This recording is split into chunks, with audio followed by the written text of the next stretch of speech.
get back to it with Robert. He is my guest tonight. He's Robert. You don't have a website, do you? Michael, I used to have a website, but that kind of all went away because I basically, transitioned out of the show, and I left my name to a certain network, which I don't need to name any of that stuff because what's important is here right now, what you're doing. So I kind of had to let that all go and gave it away. So no, I don't have a website. And folks, I'm not selling anything. I'm not trying to convince you of anything, and I'm not selling anything. Well, I noticed I'm that. here speaking my truth. That's why I asked, because that's why I sent you an email earlier today, and I said, "Is there anything you want me to promote?" And you just want to come on and speak your truth. Hey, no one appreciates that more than I do. So, but yeah, there's and that's it. Yeah. And that's it, Michael. It's about speaking truth, doing the research, opening your eyes, and really being aware of what's really going on. Don't fall into the blinding mainstream propaganda that everything's okay and everything will go on as normal. That is why we are where we are. This is why we are being chemtrailed.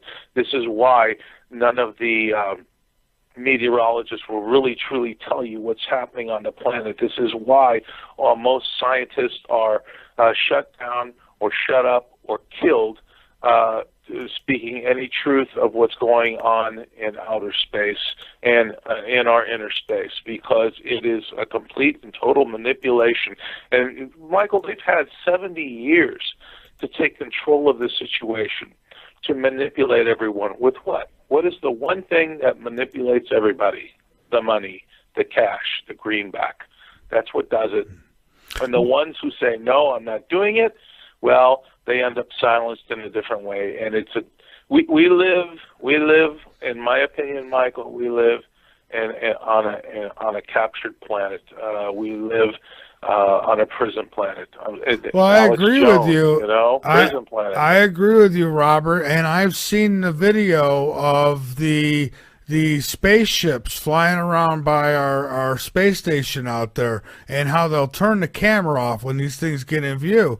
I've seen them with my own eyes. I showed them right here on the YouTube feed that we do a week ago, I don't know. So time is like, it's non-existent here. It's like, Jesus, we do so much, but yeah, I've seen it. And I believe, just like the hacker said, who hacked NASA, there is a Navy fleet in space. I mean, Gary McKinnon, without a question, yes, Space Warden. I emailed back and forth with him. As a matter of fact, he's told me at some point he'll give me an interview.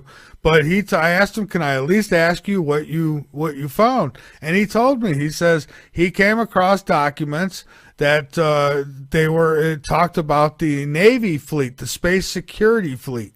They've got a Navy fleet in space, in orbit. I mean, they're out there flying around. Yeah, you're absolutely right, without a question. My mind is going. And he talked about some kind of non-human security force too. I forget exactly how it was worded. Non-human and human security forces. And here's a connection that I don't know if a lot of people have put together in regards to this, the famous case, Fire in the Sky. Travis Walton, yes. Travis.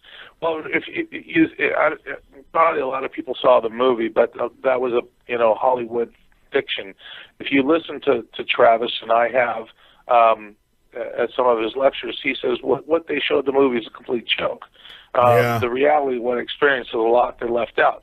When he was in this space, when he was in this specific room, more like a star chart map room of some kind, and he was able to play with some of the, I guess, joysticks or panels, whatever they were, looking at different parts of space. He couldn't understand the technology, but yet he was able to manipulate it well. A human entity, and he said he was human, came in and escorted him out. This guy was in a suit of some kind, and he was perfectly human, interacting with non-human entities, okay? And where he was brought onto this very large hangar where there were lots of crafts. Well, there's a connection for you right there. You have human entities and non-human entities in this very large hangar, most likely in outer space. Space Warden. They talk about all these very large crafts, the triangular crafts, but these very large-looking rectangular crafts. I mean, huge. And I've seen the rectangle. I've seen the triangle crafts too myself. I mean, man, I'll tell you what. If people aren't used to this kind of thing and they get sitting down with me and I tell them some of the stuff I saw, they'll swear that I must be, some junkie off the street. Yeah, of course, Michael. Of course you are. Of course you are. We all are. But I look for this stuff. I mean, I keep my eyes posted to the sky. I practice what I preach. When I'm outside, it's a waste being out there if I'm not looking up in that sky. I'm always looking for stuff. My eyes are always in the skies, whether I'm looking for an extra planetary body or whether a triangular craft. My eye is always in the skies. And lately, I've been looking at Venus. And let me ask all of you out there, all your listeners, Michael, how many of you are out there looking at this, our planet Venus, and has anybody noticed how extremely bright it has been? It has never been this bright, and is, in my opinion, closer to us than it ever has been. What has perturbed its orbit to bring it that much closer to us to make it that much brighter? Or is it an extra... I noticed that. I noticed it too. Very, very, very bright. Now I don't know. I don't. Other than to say that I agree with you, it's awful freaking bright.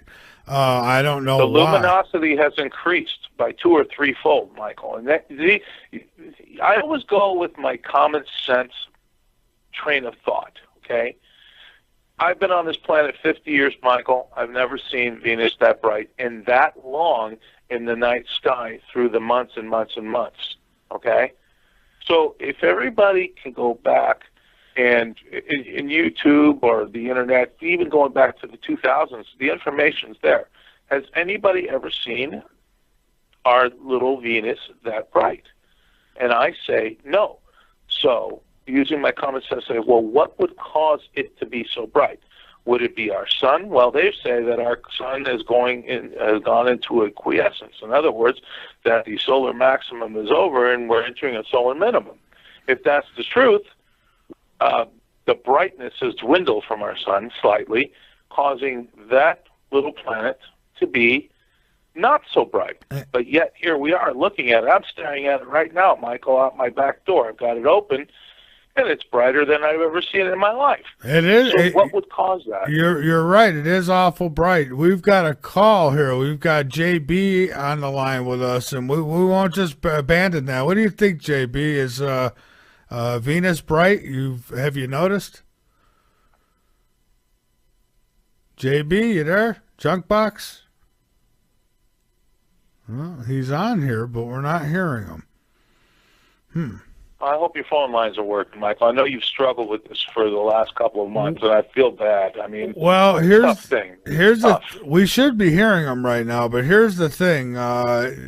What happens is, as soon as Skype starts to work for me, which it did last night, all of a sudden the next day I get, it's time to update again. I mean, I've never seen so many updates for Skype in all my life. And who owns Skype now? Who owns Skype? Microsoft. Huh? Yeah, exactly. So exactly. So going one more time there, JB, you with us? No, he's awful. He's as bright as Venus here on the screen, but I don't hear anything. I don't know. Try again, I guess. But yeah, it is bright. I don't know. But we have some questions here in the chat too.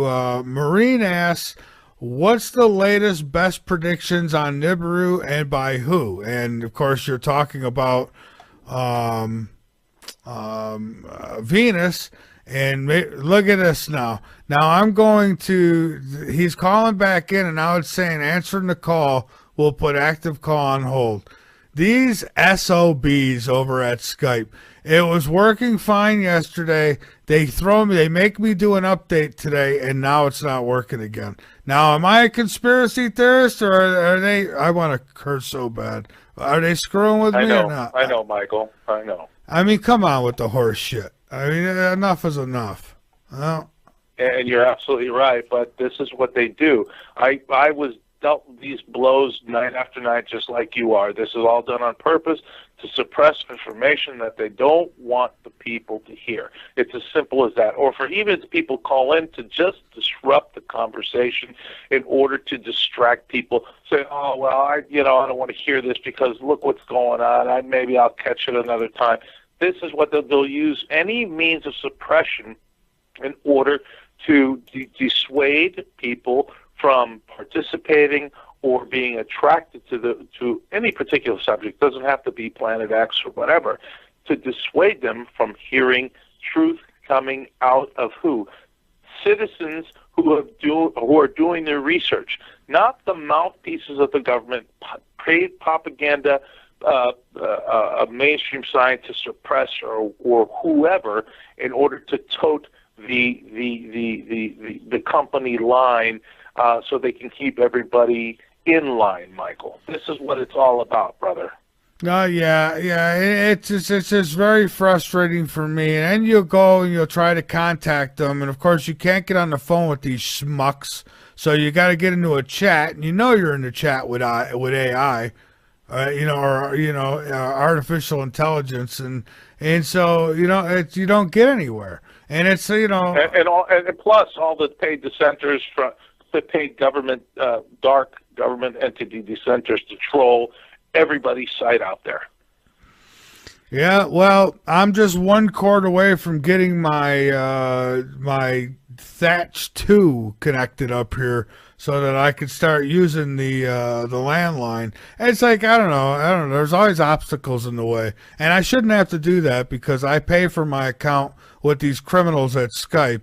Who are total? I mean, is anyone else having this problem? This has been going on for what, 3-4 months now? This is ridiculous. I mean, Jesus. Michael, you're not the only one. Everybody suffered through this. As I said, I went through this. I mean, I'll give you one particular instance quickly and get back to what we were talking about. When I was doing a show with Clifford Stone, brilliant guy. I mean, he was in the thick of it all, man. And he was talking about Western Pistol, which was part of the UFO cover-up, and how they were retrieving crafts and how the government used their tactics, their governmental what's the word here? I can't think of the word. How they box everybody in. What's the word I'm looking for here, Mark? I'm at a loss of the word. No. Compartmentalization. Oh, okay? yeah. Okay. Okay. That how Clifford Stone was in the thick of it, and once we started speaking about Western Pistol, man, they cut us off. But it wasn't Clifford that they cut off. You know what they did? When I was doing my show, they cut me off, and for 20 minutes, I kept thinking that Clifford was cut off. They cut my whole computer off, the whole show.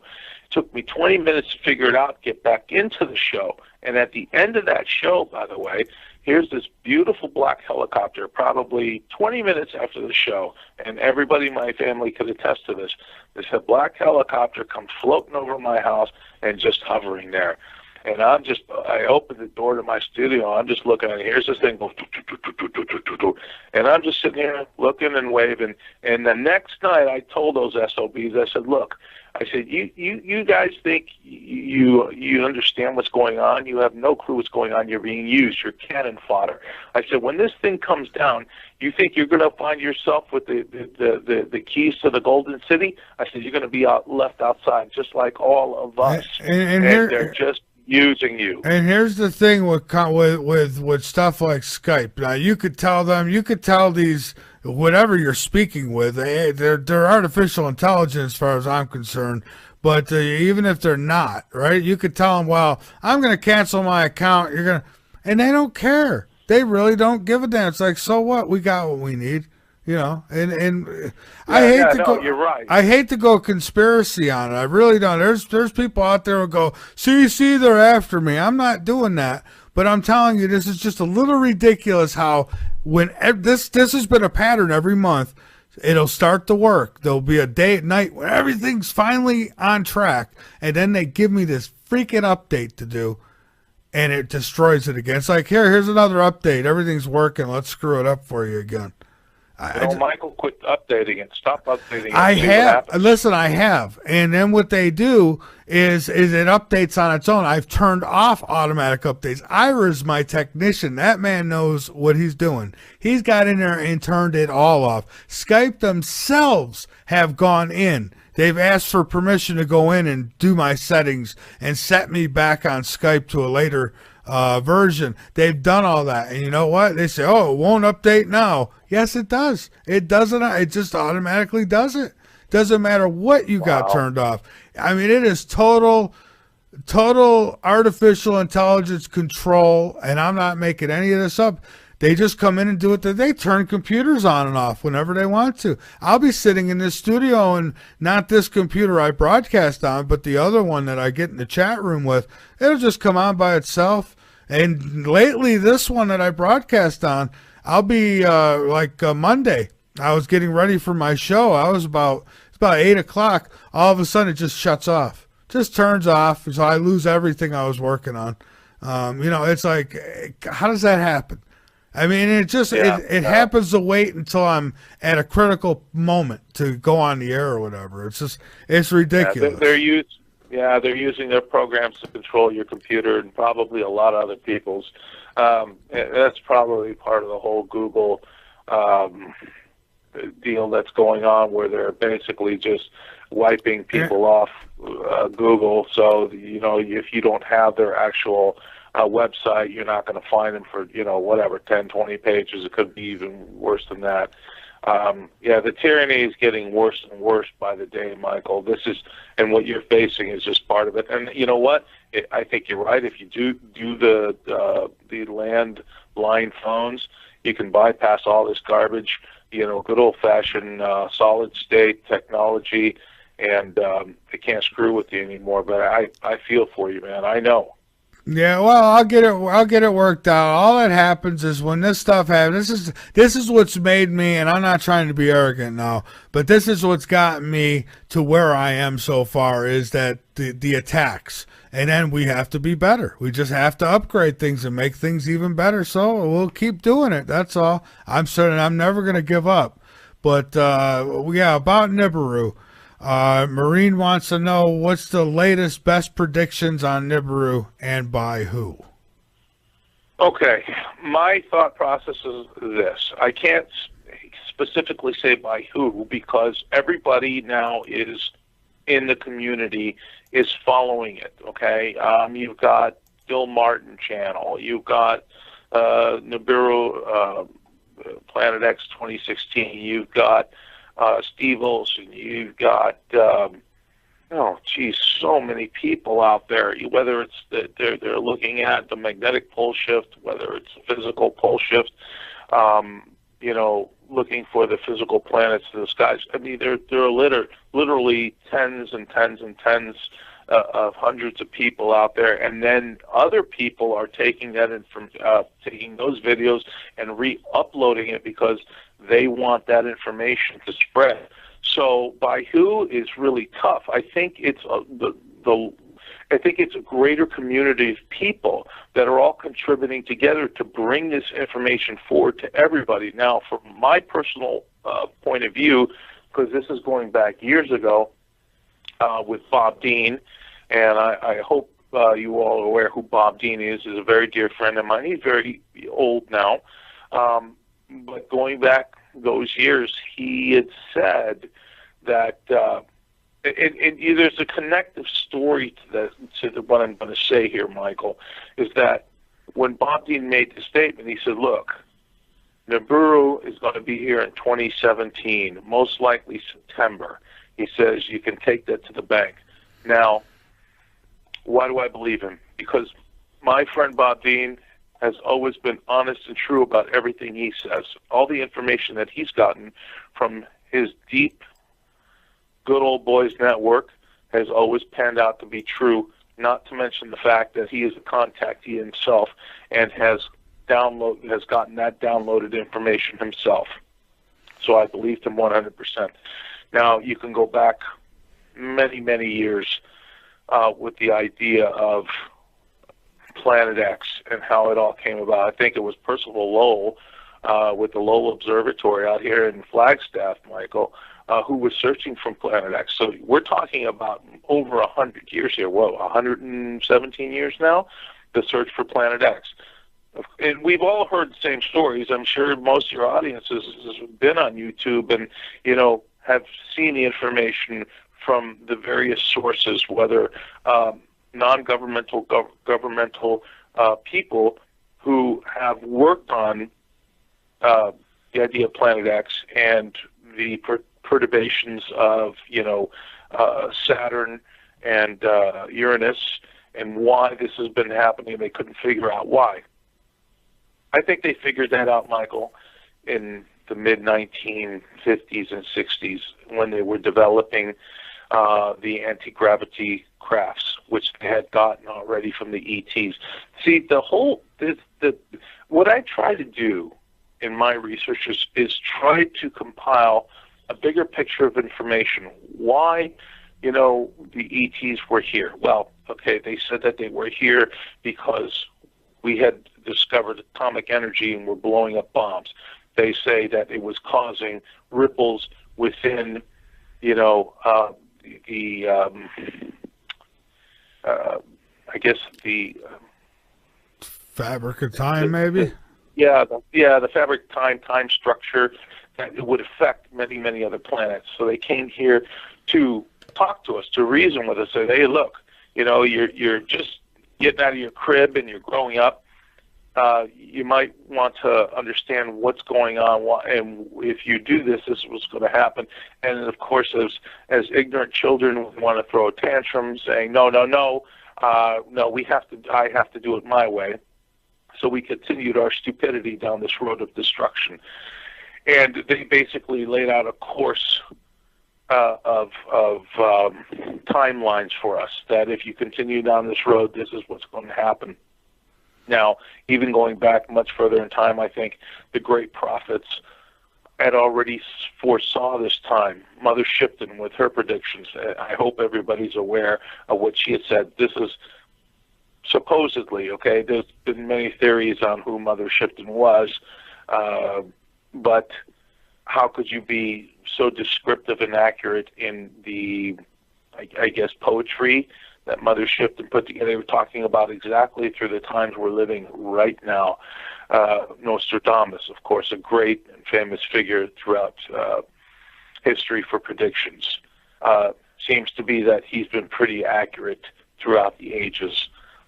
Even some people saying predicting 9/11. I don't know if that's absolutely true, but of course he had to work what's the word here? He had to use, not soliloquies, that's not the correct word, but like a certain sort of ideograms, so he would not be suspected of being a heretic because of knowing the future, because he would have been called a witch, in essence. Of course, there was the great Edgar Cayce, who said, someone asked him particularly, what does our future hold for us in the far years in the future to come? And he says, well, in the beginning, in the early part of the 21st century, there would be a pole shift. Many great upheavals would happen, land masses would rise, land masses would fall. But as we move forward through time, Michael, there have been more and more and more people who have had these visions, okay, all saying and predicting the same thing in essence. Yes, with little changes here and there, but how could, this is the thing you have to look at. You say to yourself, how could all these people throughout time have all these messages of these massive changes taking place and increase, and all be so closely related? Who and why is this message being brought forward? The message here, Michael, in essence, is change. The problem with most of humanity, Michael, is they fear change. They don't want things to change. Hence, why have the elites have control over us for so long? This has been millennia. This has just been 100 years or 200 years. This has been going on for thousands of years. Well, because the elites, they figured it out, and they came up with the excellent plan. It's like, keep the sheeple comfortable, and you know, they'll never think twice about it. You know, basically, yeah, right? Yeah, it's just like the rat. If the rat's got food and shelter, the rat doesn't take, everything's normal. This, you know, they always expect themselves to be on top, so they always want the game to be the same. But what's changed is the frequency and attitude of the human race, because we have been able to exponentially wake up through this process of change. This is what they've been fighting, the process of change, because they know what's coming. And this basically, their last chapter has been written, and now our chapter is being written. It's the second volume, okay? Second volume of Planet Earth, Humanity, Volume 2. Theirs is being closed out, and ours is being open. And this is what they fear, because they fear loss of control. What they have, how they have had us captured for so long. This is their fear. Now, this can end very badly, or it can end in a way that humanity can go through this process without, again, being completely wiped out. Because remember, they still have control over all these nuclear weapons, Michael. At any one time, any one of these psychopaths, sycophantic, pedophilic sickos can get to somebody who can push a button and, you know, start letting these nukes go off. Now, I don't think it's going to get to that point. You know, I don't think it's going to happen, but it's a possibility. And the only reason I say that is because of Billy Meyer, who's been telling us, you know, and has given us prediction after prediction, which have all been 100% accurate, that these events will all take place, which they all have happened. And you got to go read Billy Meyer's stuff. Absolutely 100% accurate. I've had Michael Horn on a few times. He's played out a pretty good case for Michael. Absolutely great case. Yeah, without a question, Michael. So, but even Billy Meyer wasn't. They told him not to talk about, and he still hasn't brought it forward. And I don't know if Michael Horn has, because I spoke with Michael many times. And you know, we had our differences, but Michael's right on, straight shooting guy, and I appreciate that about him. But even even Billy wasn't allowed to talk about certain events that were going to take place.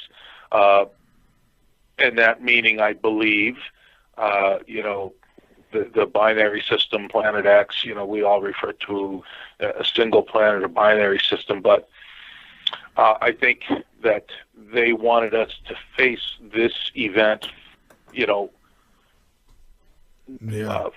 moving forward, going forward, in a way that we could experience it, and what happens is what happens, but the human race will continue forward into an elevated level.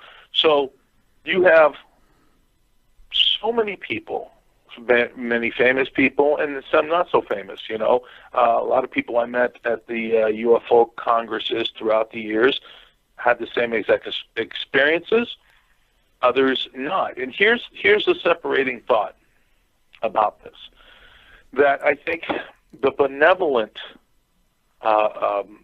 extraterrestrials who, like myself, have been contacted by, have given us the understanding that, hey, look, these events are going to take place, but it's up to you how you deal with them and how you go through this. Where on the other side, there have been a contact, so they've been getting kind of like the same information, but they've been, how do I want to say this? They've been given the idea that, the whole thing is doom and gloom and it's all going to end. And in my opinion, there's no such thing because we're still here.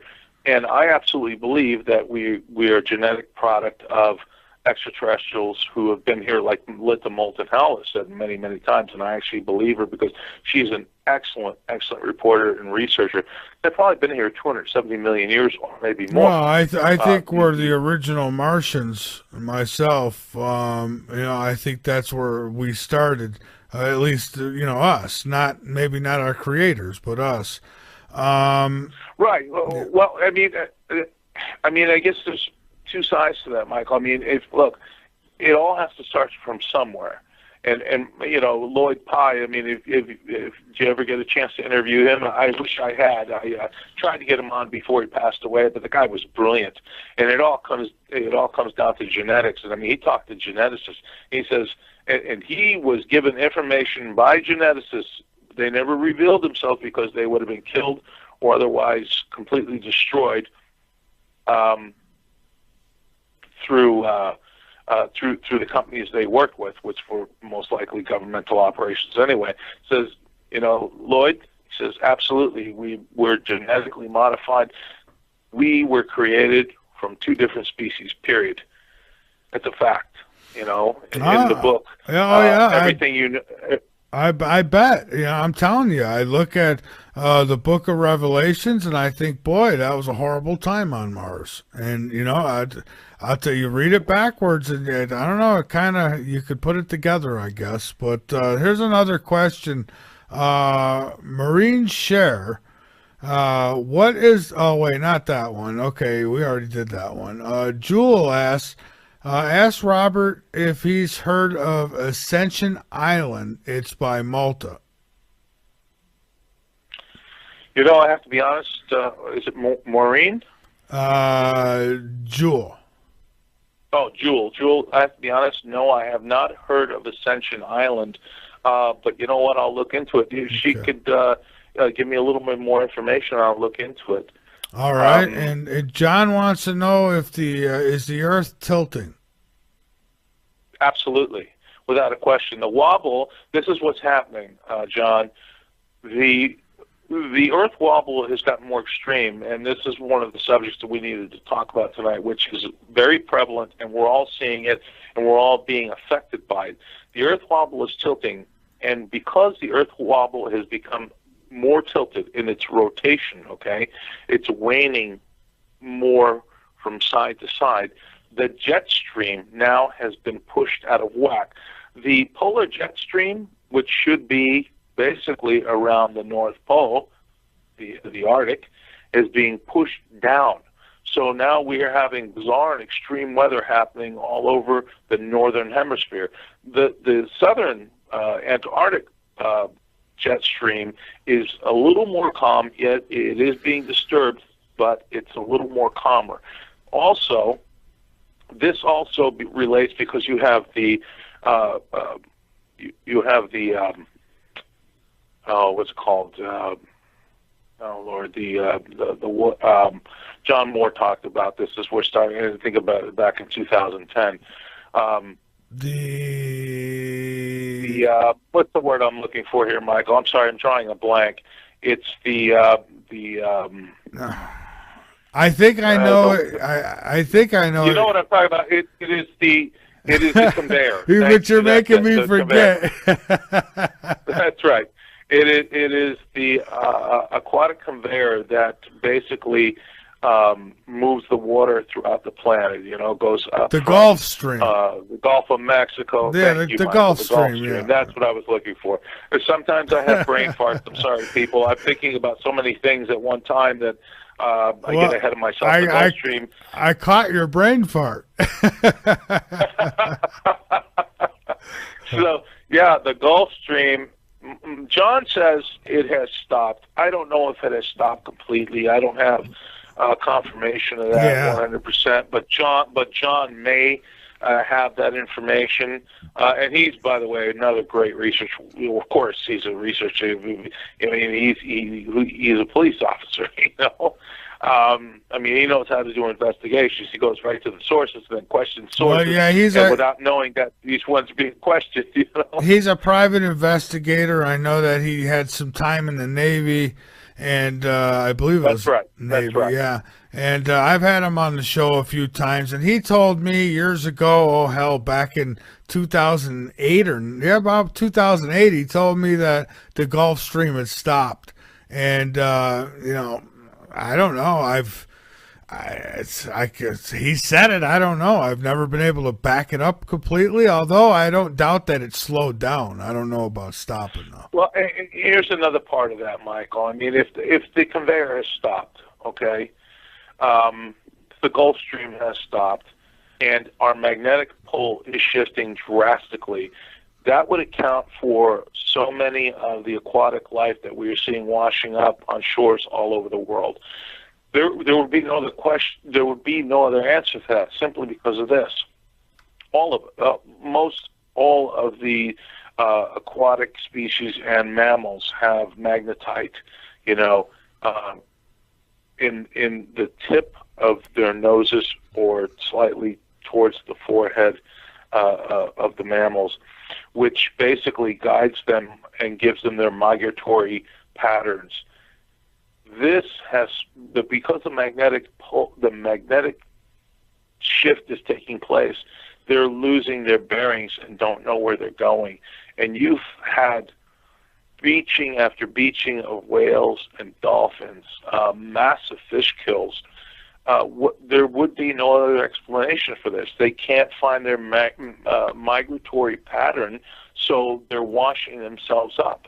Okay, so this is causing devastations in the oceans. Well, there is other possibilities now. There is sonic weaponry that I know the Navy uses, and I agree with that, Michael. I agree with that, but that's probably less than 1%, in my opinion, because this is happening worldwide. But it does, but it could contribute in some way, right?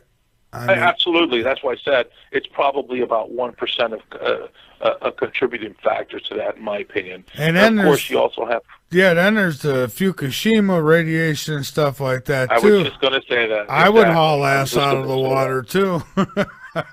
Yeah, no, and that's a big contributing factor, but I think it's more localized to the Pacific. Well, get this: south and north. A half-eaten shark was found on the beach. I forget what beach it was in Florida. I think it was in Florida or California, but a half-eaten shark. So, you know, I'm thinking, boy, the food chain must be getting pretty shaky out there when they start eating each other like that. Yeah, absolutely. There's no question about it. As you know, as the food gets more scarce, they're going to look for anything they could basically get a meal from. Oh yeah, so I tell people. I'm telling you, me personally, I won't go in the ocean no more. I used to. I won't no more because every time I see people running out there and playing in the water, I'm thinking, oh God, I hope they don't get bit by a shark because I don't want to deal with that, and I'd have to. Well, and right? Michael, there have been more increased shark attacks, dog attacks, all kinds of attacks from non-predatory and domesticated animals. I mean, this is going on almost on a daily basis, but of course, it's never reported by the propaganda mainstream press. But anyway, getting back to the. Yeah, well, let me ask you this because this kind of ties right in.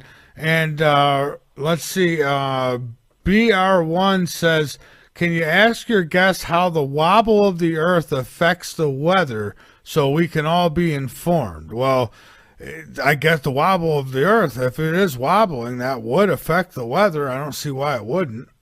Well, it's right. It's the jet stream that I was getting to that is affecting us tremendously. As the wobble increases, our jet stream gets more drastic. Oh, it's way out of whack. It's way out of whack. It's totally out of whack. I mean, in Pennsylvania, you have 80-degree weather. I'm here in Arizona, Michael, and it's still in the 50s. Okay, so we've been warm all year long. I mean, it's like I feel like I've been living in Florida, not South Carolina here. And there you go, Michael. Because what's happening is because the patterns. I mean, look, in I think it's Afghanistan or Pakistan, people are under 10 feet of snow. Now, when has anybody heard of Pakistan and Afghanistan getting 10 feet of snow, where people have to dig themselves from out under their house to get out? It's just it hasn't happened. These are extremes that have never taken place. I mean, you have snow in Vietnam. How is that possible? It's on the equator. None of these things should be happening. They are. Why? Because the wobble. They had blizzard warnings yesterday in the upper levels of Hawaii. I mean, exactly. I never heard of it. Exactly. I just never heard of it and before. That's my point. So now, Michael, you saw my video last time. I sent it to you. Now I'm waiting for more images to come up. I'm checking it every day. But again, other people who have all been tracking this, and these are the channels I've been following, have captured images of extrasolar bodies that should not be there. These are not lens flares. They're not image anomalies. They're not solar flares, and they're not sundogs. These are images of different bodies that are in our solar system, and I believe it is part of the binary system. And again, even Carlos Ferrara, who was a physicist and a scientist, predicted these events to take place. Okay, now he's passed, and he said that we should be expecting an increase in earthquakes, volcanism, bizarre weather. He said it all, and it's all happening. And again, you go to Ed Dames. You guys, if you believe in the remote viewing, which I do, I think it's very viable. I think it's very real.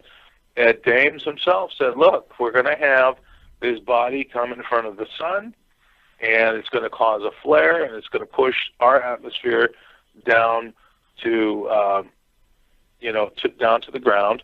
A lot of radiation is going to come in, and it's going to really screw things up for a lot of people." He's been working on setting up safe locations, sanctuary locations, I guess. And when he looked into the future with the remote viewing, he said, "You know what? There are very few sanctuaries set up or that exist after this event takes place." And he was absolutely correct when he predicted on our belts, or was it not our belt, excuse me, with George Norrie, that an X class, they couldn't even chart it because it was so off the charts, X class 54 solar event took place, and he said that, and it was even admitted by NASA, that saying if that thing would have been Earth directed, it would have been fried. Yeah, I remember that. They said we were very lucky it went the opposite way, because if it came our way, we would have been fried. I mean, that's what I mean. I mean, it's now, and I read where NASA is looking to send up some kind of probe to the sun, and they're going to figure out, they want to do testing, and they're going to figure out to put something up there to protect us from that kind of thing from the sun. Sure they do, Michael. That's why they built all these underground bases worldwide. That's why they built these seed vaults, because they want to protect them. My bigger question would be is how the hell are they getting anything near the sun? You would think that anything we're building here would melt. Right, I would think. Well, it's cold. Space is very cold. Minus, 200 and I think 70 or 80 degrees. I don't remember the exact numbers. And then, of course, the sun. But if that heat could get to us, some 95 million, I mean, you would think that. Well, 93 million miles, Michael, no question about it. But remember, we have an atmosphere, so when those protons, electrons, and neutrons are hitting our magnetosphere, they're heating up the magnetosphere and penetrating that heat. So that's why we feel the effects of it. But you got to remember, it's like it's when you're in space. If you're facing the sun, and let's say it's a satellite, Soho, it's facing the sun, it does have protective shielding, right? But it's also very, very cold. So those radioactive particles and energetic particles that are hitting it are not as effective, because they are, they're going at basically almost the speed of light, but Well, they're non-evasive particles, so they're kind of just passing through. It's not like it's actually being hit by plasma or an actual solar flare where it can actually cause that instrument to melt. well, then my next issue would be, okay, so NASA's getting ready to send something to the sun. Then I'd have to ask what has already been around our sun. I've seen stuff. I've seen the video. So have I, Michael. And it's So not fake video. I know it's exactly real. what you're talking about. Yeah. So something's been up there. It looks like drawing energy from the sun almost. So I don't know.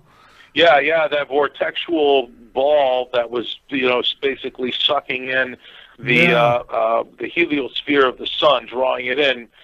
God knows if that was a craft, or a planet.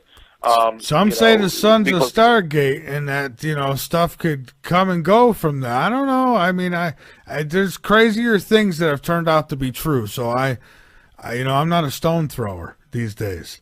But yeah, me either, Michael. I'm not a stone thrower. I give everybody their due diligence. They do the work. They put it out there. If it happens to connect with me, coincide with what I'm thinking, then hey, more power to it. If not, I still won't throw anything away. I listen to what everybody has to say. Well, listen. In this business, and if you're researching, you have to have an open mind to everything. You can't just dismiss it because it doesn't fall into your line of thinking. Well, okay. You put yourself in a tunnel. Well.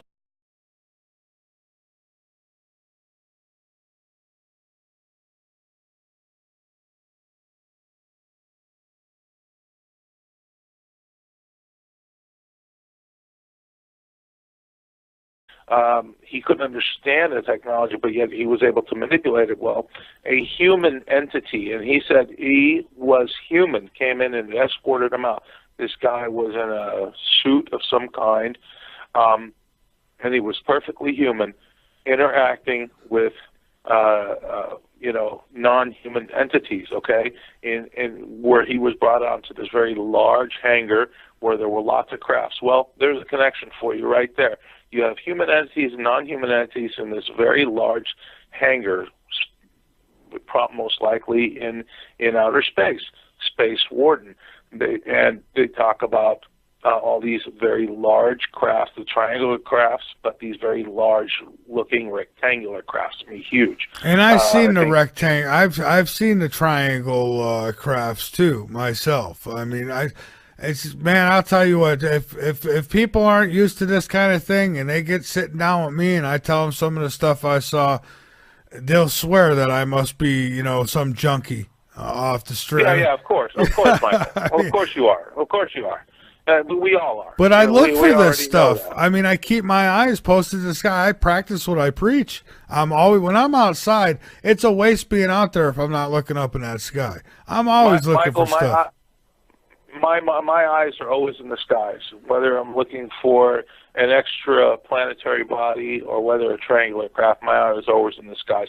And lately, I've been looking at Venus. And let me ask all of you out there, all you listeners, Michael, how many of you are out there looking at this, our planet Venus, and has anybody noticed how extremely bright it has been? It has never been this bright, and is, in my opinion, closer to us than it ever has been. What has perturbed its orbit to bring it that much closer to us to make it that much brighter? Or is it an extra?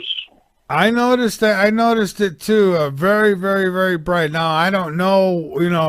I don't. Other than to say that I agree with you, it's awful freaking bright.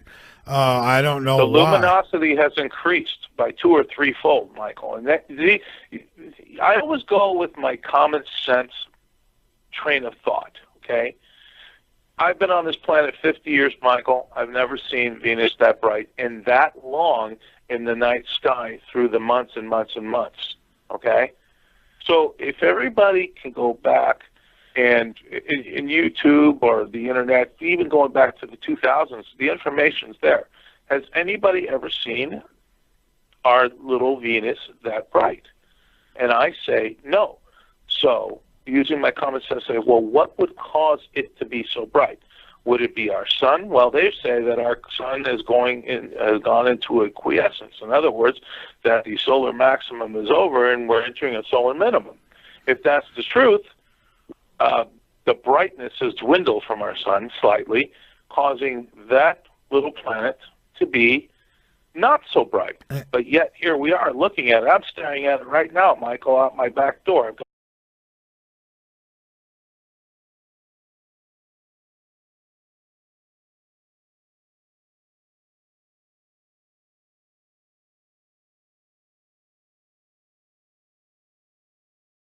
Let's get back to it with Robert. He is my guest tonight. He's Robert. You don't have a website, do you? Michael, I used to have a website, but that kind of all went away because I basically, transitioned out of the show, and I left my name to a certain network, which I don't need to name any of that stuff because what's important is here right now, what you're doing. So I kind of had to let that all go and gave it away. So no, I don't have a website. And folks, I'm not selling anything. I'm not trying to convince you of anything, and I'm not selling anything. Well, I noticed that. That's speaking my truth. That's why I asked, because that's why I sent you an email earlier today, and I said, "Is there anything you want me to promote?" And you just want to come on and speak your truth. Hey, no one appreciates that more than I do. So. But yeah, there's and that's it. Yeah. And that's it, Michael. It's about speaking truth, doing the research, opening your eyes, and really being aware of what's really going on. Don't fall into the blinding mainstream propaganda that everything's okay and everything will go on as normal. That is why we. I mean, Gary McKinnon, without a question. Yes, Space Warden. I emailed back and forth with him. As a matter of fact, he's told me at some point he'll give me an interview. But I asked him, "Can I at least ask you what you found?" And he told me. He says he came across documents that it talked about the Navy fleet, the space security fleet.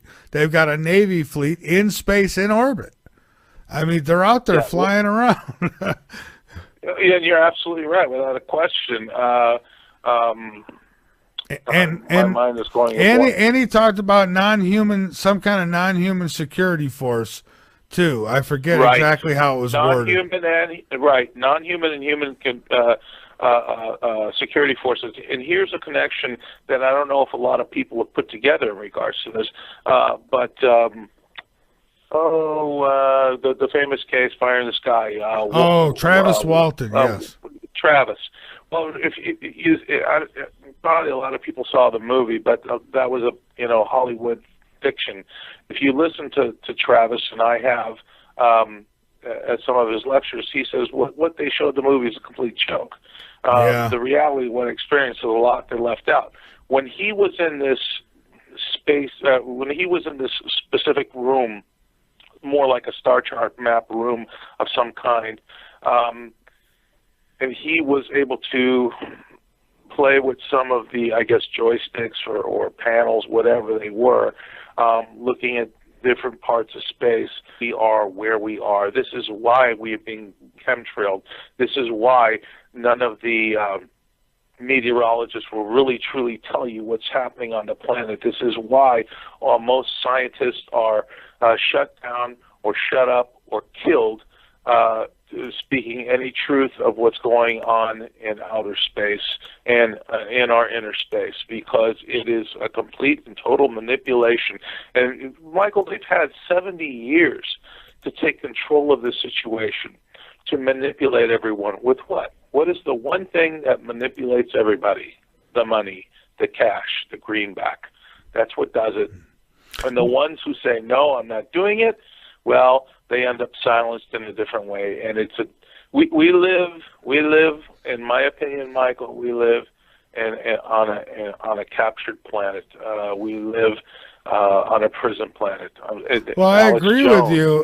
Prison planet. I agree with you, Robert. And I've seen the video of the the spaceships flying around by our space station out there, and how they'll turn the camera off when these things get in view. I've seen them with my own eyes. I showed them right here on the YouTube feed that we do a week ago, I don't know. So time is like, it's non-existent here. It's like, Jesus, we do so much, but yeah, I've seen it. And I personally, I believe, just like the hacker said, who hacked NASA, there is a Navy fleet in space.